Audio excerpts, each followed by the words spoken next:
lainnya, di mana PT Bank BTPN Tbk atau BTPN optimistis hingga akhir tahun 2020 nanti penyaluran kredit berada di atas rata-rata industri perbankan.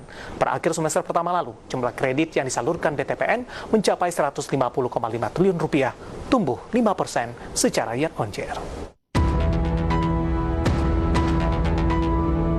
Dikutip dari berbagai sumber, Direktur Utama PT Bank BTPN Tbk atau BTPN, Ongki Manajati Dana kepada media mengatakan di tengah kondisi kelesuan ekonomi saat ini, BTPN mengupayakan agar pertumbuhan kredit berada di atas rata-rata industri perbankan.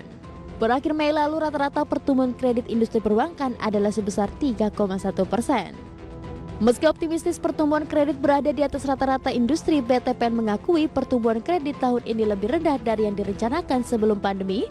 Adapun pertumbuhan kredit 5% per akhir semester pertama 2020 lalu lebih ditopang oleh pertumbuhan kredit korporasi yang tumbuh 18% year on year dari 75,2 triliun menjadi 88,6 triliun di akhir Juni.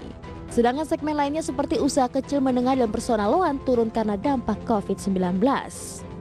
Sejauh ini selain terlibat aktif dalam program pemulihan ekonomi nasional dalam jangka menengah, BTPN juga melihat sektor-sektor yang layak untuk kembali diberikan pinjaman. Berbagai sumber, IDX Channel.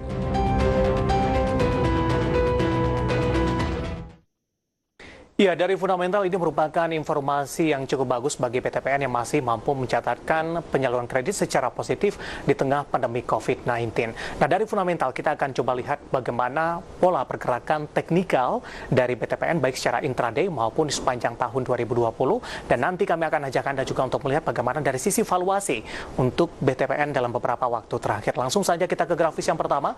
Kita akan coba lihat bagaimana pergerakan intraday tradingnya untuk BTPN di sepanjang perdagangan hari ini. Data yang berhasil dihimpun oleh tim redaksi kami. Kita akan coba lihat secara bersama-sama pemirsa. Di pembukaan sesi pertama pada pagi tadi, posisi saham BTPN ada di level 2.500 pemirsa. Namun pada pukul 10 untuk posisi BTPN mengalami koreksi 2.500 ditinggalkan dan menyentuh ke level 2.470. Sementara pada posisi penutupan perdagangan di sesi pertama hari ini, BTPN ini berada di level 2.480 pemirsa. Kemudian di pembukaan sesi kedua untuk BTPN ini berada di level 2.470. Ini posisinya juga mengalami penurunan jika dibandingkan dengan posisi penutupan di sesi pertama di perdagangan hari ini. Sementara pada penutupan perdagangan di sesi kedua, BTPN ditutup di level 2.430 dengan posisi stagnan. Nah, dari intraday tradingnya berikutnya kita akan coba lihat juga bagaimana pergerakan saham BTPN di sepanjang tahun 2020 mulai dari posisi Januari sampai dengan perdagangan hari ini. Kita akan coba lihat secara bersama-sama. Di posisi Januari, posisi dari saham BTPN ini pemirsa berada di level 3.250, kemudian di Februari mengalami koreksi di mana level 3.000-an ditinggalkan oleh BTPN dan menyentuh di level 2.980. Kemudian di 2 Maret semakin tertekan dan menyentuh ke level 2.600-an, tepatnya di 2.680. Bahkan di 1 April untuk BTPN ini sudah menyentuh di bawah level 2.000-an pemirsa, tepatnya di 1.850. Kemudian di 4 Mei ini kembali mengalami koreksi, ini berada di level 1820. Namun pada Agustus pemirsa, untuk BTPN sudah menyentuh ke level 2000-an, tepatnya di 2470.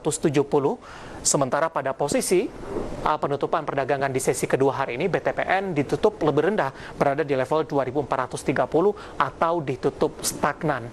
Nah, bagaimana dari sisi valuasi? Kita akan coba lihat juga beberapa indikator, diantaranya ada PER dan PBV dari BTPN, apakah posisinya masih menarik atau tidak. Kita akan coba lihat juga secara bersama-sama pemirsa.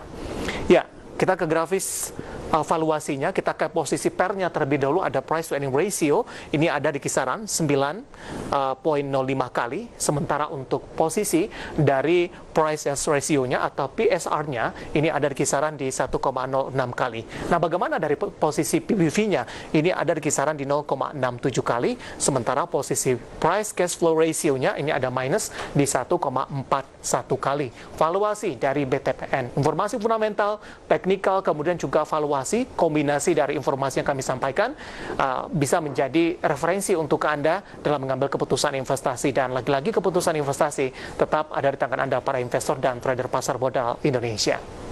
Ya, kita akan jeda kembali terlebih dahulu dan tetap di tempat Anda. Di segmen selanjutnya kita akan coba review bagaimana kegiatan perdagangan di sepanjang hari ini. Dan kami ingatkan kembali, Anda masih bisa secara aktif berpartisipasi di line telepon interaktif, kemudian juga ada WhatsApp interaktif kami, seperti yang tertera di layar televisi Anda nantinya. Kami akan segera kembali usai jeda berikut ini.